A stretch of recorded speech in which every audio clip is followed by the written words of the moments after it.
আসসালামু আলাইকুম বন্ধুরা, আশা করি সকলেই ভালো এবং সুস্থ আছেন। আজকে হঠাৎ করেই বেরিয়ে পড়লাম ঘুরতে।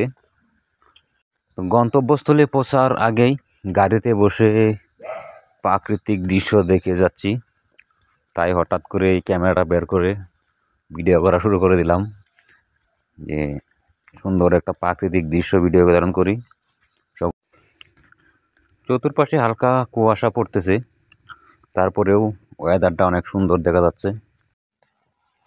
গ্রাম বাংলার সিনারি অবশ্যই দেখতে ভালো লাগে, তাই ভিডিও ধারণ করা শুরু করে দিলাম। লোভটা আর সামলাইতে পারলাম না। কৃষি মাঠে ধান রোপণ করছে, তো দেখতে অনেক সুন্দর দেখা যাচ্ছে। বা দিন যতই যাবে মাঠগুলো আরও সবুজ হয়ে যাবে, তখন আরও দেখতে ভালো লাগবে। এখন যেহেতু সারা অবস্থায়, তারপরেও দেখে ভালোই লাগতেছে। তো যাদের একা একা থাকা বোরিং লাগে, তারা বেরিয়ে পড়বেন ঘোরাঘুরি করার জন্য, অবশ্যই মন ভালো হয়ে যাবে।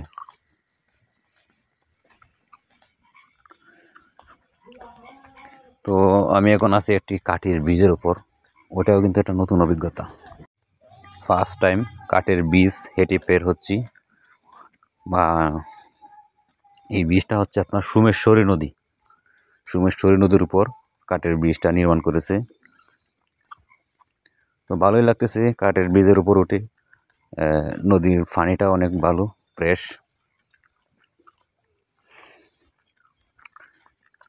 অনেক সুন্দর একটি লুক। ভালোই লাগে কাঠের ব্রিজের উপর দিয়ে হাঁটতে। হালকা ভয়ও করতেছে, তারপরেও গন্তব্যস্থলে পৌঁছাতে হবে, সেই লক্ষ্যে হাঁটা। সকলেই ঘুরতে আসবেন এই সোমেশ্বরী নদীর উপর। তো আমি এখন নদীটা পের হয়ে গেলাম।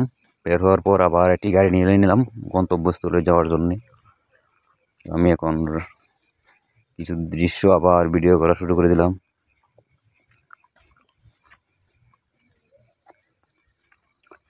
ওটি একটি বর্ডার সাইড, বাংলাদেশের শেষ প্রান্ত সাইড। অনেক ভালো লাগে এই জায়গাটাতে আসতে। আমি প্রায় এই জায়গাটাতে আসি ঘোরাঘুরি করার জন্য। এই জায়গাটাতে ঘুরতে আসলেই ভালো লাগে। যদি আপনাদের মন কারো খারাপ থাকে বা একা একা থাকতে বোরিং লাগে, ঘুরে আসবেন, ভালো লাগবে। তো আমি আমার গন্তব্যস্থলের কাছাকাছি পৌঁছে গেলাম। ইনশাল্লাহ আমি গন্তব্যস্থলে পৌঁছে আপনাদেরকে আরেকটি নতুন করে ভিডিও দেব। ততক্ষণ আপনারা আমার পাশেই থাকবেন। ধন্যবাদ। দেখা হবে নতুন কোনো ভিডিওতে। আসসালামু আলাইকুম।